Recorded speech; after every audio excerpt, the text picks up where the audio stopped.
stated that Blake Lively has told people that there were multiple reasons that Justin Baldoni made her feel uncomfortable. It's a feminist buzzword. Uncomfortable on set. Blake beefing with her co-stars is a very common thing.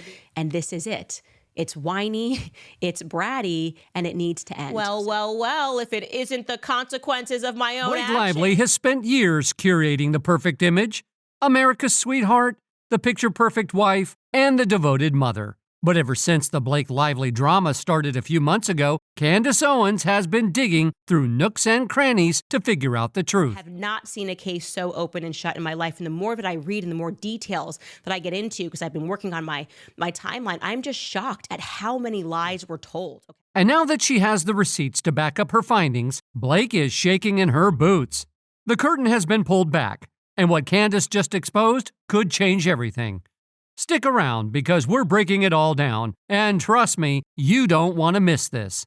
Blake Lively has always been the Hollywood darling, graceful, charming, and seemingly untouchable. But Candace Owens just cracked open a story that could change everything.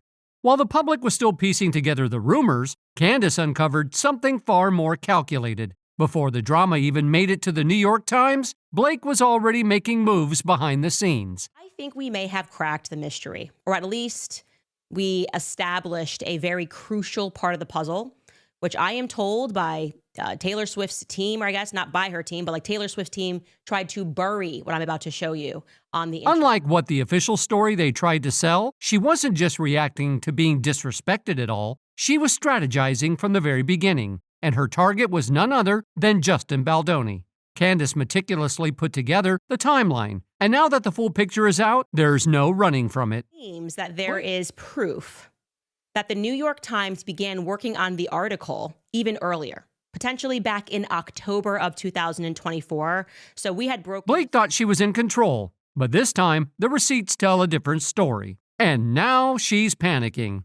Blake's team is working overtime trying to flip the narrative. They don't want people talking about her power moves, the shady backdoor deals, or how she maneuvered her way into Justin Baldoni's project. They want people to feel sorry for her.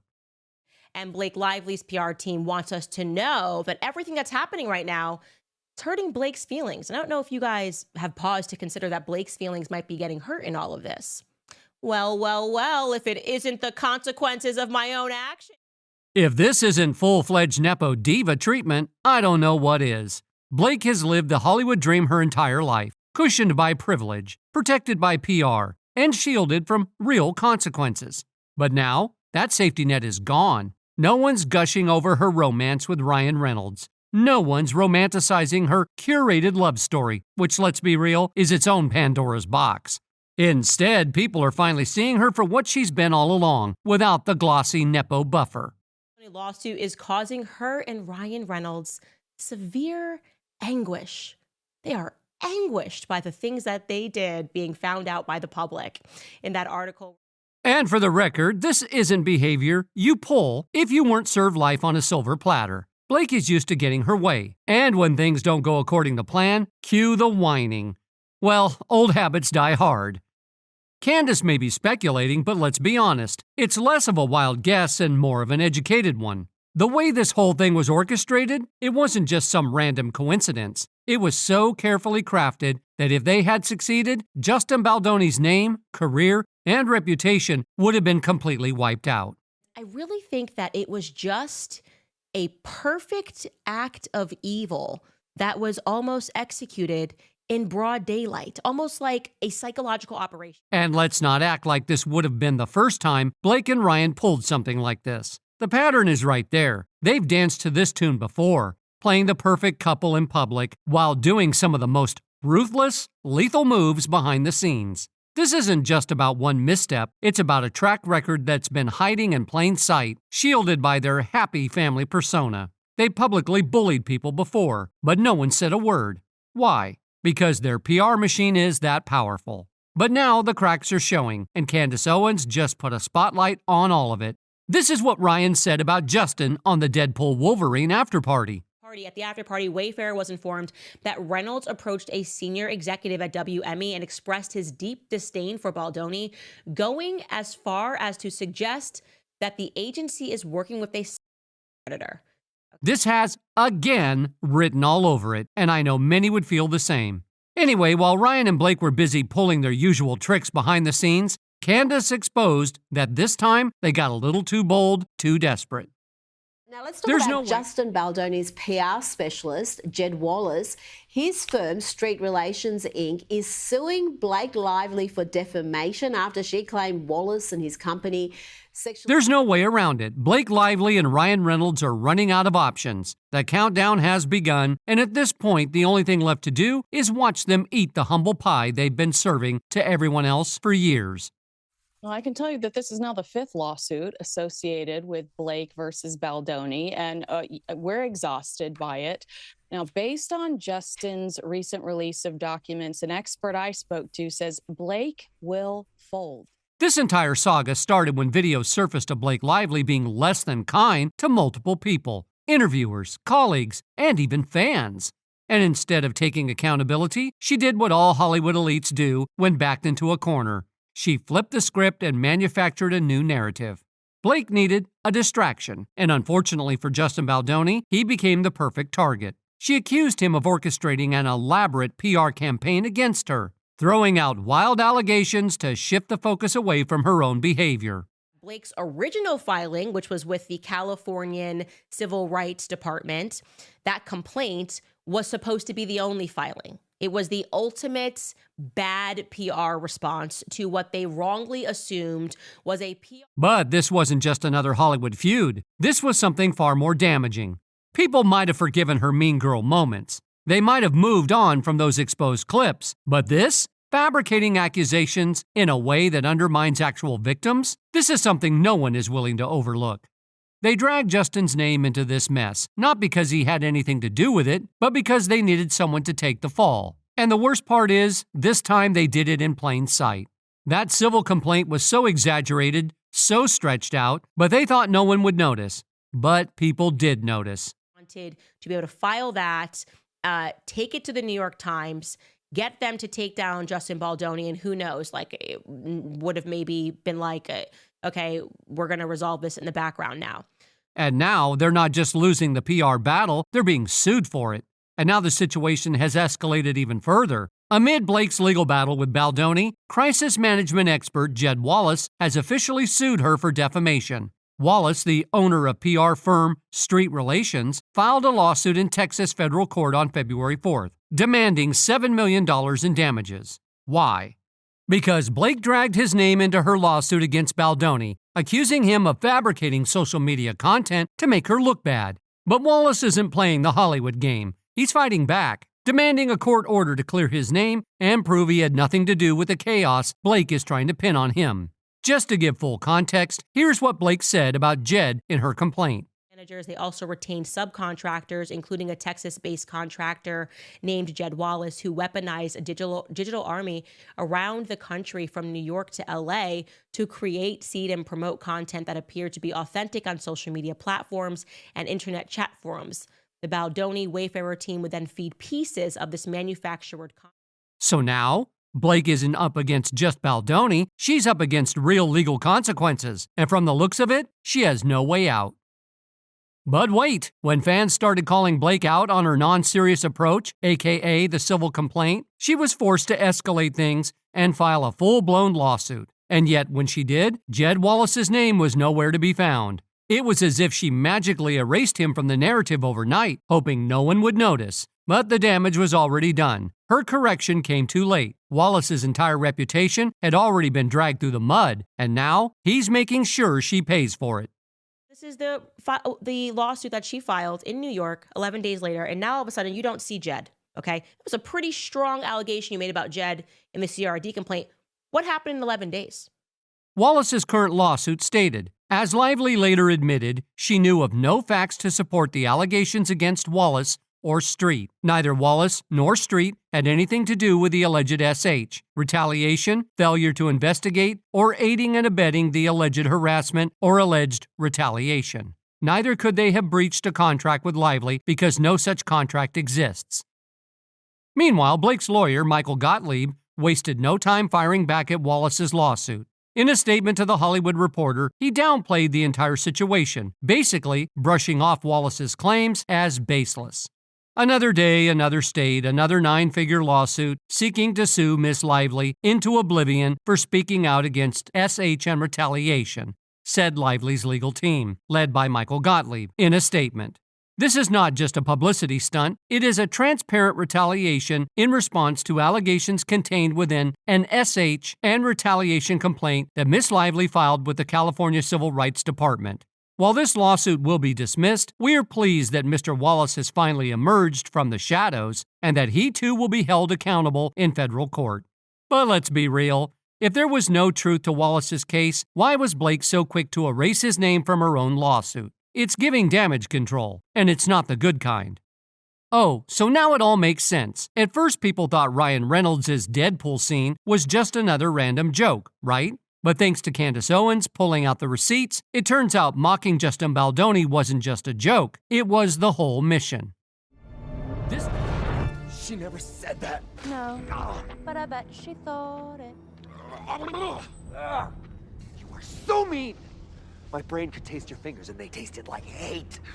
And where in God's name is the intimacy coordinator? This wasn't some off-the-cuff improv. This was calculated. Blake and Ryan have been working overtime behind the scenes to turn Justin into a joke. And they thought they could do it right under everyone's noses. But let's talk about timing for a second. Why now? Just a few days ago, they were trying to gaslight everyone into thinking Justin Baldoni was the mastermind of a PR campaign against Blake. And suddenly, Ryan's out here sneaking in jabs at him on a multi-million-dollar film. That's not a coincidence. It's giving desperation. It's giving damage control. It's giving, we tried to ruin him quietly, but now that people are noticing, let's just mock him publicly instead. And here is one of the cut scenes that they said, okay, this one's not going to make it into the movie, but here it is. I'd be fighting alongside them, but my calling is to one day host a podcast that monetizes the women's movement. And here's the thing, Blake Lively couldn't even say Justin's name once in her interviews. Not a single acknowledgement. It's like she was doing the Hollywood version of, if we don't talk about him, maybe he'll disappear. While Justin is out there giving Blake her due credit and more. I'm just grateful. I'm grateful to Colleen for trusting me, for writing such a beautiful book. I'm grateful to her mother for allowing it to happen, because really this was in honor of her mom. And I'm grateful to Blake for just being a powerhouse of a performer. And that right there is next-level bullying. They didn't just push him out of the way, they tried to erase him. Okay, that he was mocked in the credits of his own movie, that he was mocked mercilessly, endlessly in Deadpool and Wolverine by A-list actors getting involved there. We know that Justin's colleagues and fellow actors on the film were then all invited to the premiere of Deadpool and Wolverine, so they watched him being... And that's exactly why this whole thing is backfiring on them. Blake thought she could distract from her own mess by dragging Justin into a legal battle. But now, the internet is picking apart every single move she and Ryan make, and they are running out of places to hide. After everything that went down, Justin Baldoni still had the grace to say this about working with Blake Lively. creative force. She's a genius. She was involved in every aspect of this production, and everything she touched, she made better. So let's get this straight. Ryan and Blake played this whole game, pushing Justin Baldoni to the brink, threatening to stage a boycott unless he hid away in the basement like some Hollywood outcast. Very same day, Ryan Reynolds moved to release his promo for It Ends With Us, which featured his mother, Hugh Jackman, Brandon Sklenar, all mocking him in a skit. And now that their scheme has been exposed, they're suddenly begging for people to be respectful of their anguish. Please, it's straight up Delulu. And to be honest, their real anguish isn't about public scrutiny. No, it's about the fact that the dragon they've been using as a shield, aka Taylor Swift, has decided to forsake them. Yep, according to Candace, Taylor isn't here to save face for Blake anymore. Instead, she's in full damage control mode, working to turn her own public perception around. And what better way to do that than by throwing Blake under the bus? Came to Blake's apartment at the time that Blake told her to, not knowing anyone else would be there. In other words, Taylor had no idea there was a meeting going on with Justin. Think about it. When you've already been painted as the villain, the easiest way to flip the narrative is to make sure there's an even bigger villain to take the fall. And who better than Blake Lively? Oh, but here's where it gets really interesting. Remember that whole Game of Thrones reference Blake made? Yeah, she literally texts Justin after their meeting, calling herself Kalishi and referring to Taylor and Ryan as her protective dragons. Our source says Taylor believes Blake timed her meeting with Justin so Taylor would arrive before he left, and is baffled by Blake later characterizing her as her quote-unquote dragon. But Taylor Swift is now realizing that Blake has been abusing their friendship for years. According to reports, Blake has been name-dropping Taylor left and right, even telling a young actress that Taylor personally cast her in a film. Spoiler alert, that never happened. And that young actress? Isabel Ferreira. And she did speak out about how she got the role. Right now, it's hurting Blake's feelings. And I don't know if you guys have paused to consider that Blake's feelings might be getting hurt in all of this. Well, if it isn't the consequences of my own act. And after all that, TMZ sources are now hinting that Blake and Taylor have supposedly hugged it out. Yeah, okay. Sounds more like a PR cleanup than a real friendship reconciliation. Taylor hasn't really decided whether to drop Blake completely or keep pretending everything's fine. And in Hollywood, you always prep for the future. But leave it to Candace to catch these celebrities in yet another lie. While Taylor is scrambling to separate herself from this mess, Candace's sources say she wasn't just a bystander. She was knee-deep in it before it even hit the media. And the proof is Taylor's song was literally featured in Justin's movie before this entire disaster unfolded. Her song was featured, and that at one point to feature her song, she got somebody fired. That is the allegation that is made, and she's curiously not responding to that she didn't like Brian Tyler. During a meeting at Blake's New York City penthouse, Ryan Reynolds and a mystery mega celebrity friend, which let's be real is obviously Taylor Swift, praised Blake's version of a key scene in the script. So before this whole scandal erupted, Taylor was right there involved in discussions. And we do also know that she's not being truthful about what happened later. As the meeting was ending, him and Taylor Swift are agreeing here, a famous and famously close friend of Reynolds and Lively walked into the room and similarly began praising Lively's script. Justin's own message backed up Baldoni's story. Happened. I didn't need that to happen. I thought that you were fine already. And if Taylor had said absolutely nothing to him, then she would have responded and said, what are you talking about? She was just coming into the house. So why is Blake the one panicking if Taylor is the one shifting blame? Well, who do you think put Blake in megastar status in the first place? If Taylor's name got bad press, Blake would be dropped so fast she wouldn't even have time to blink.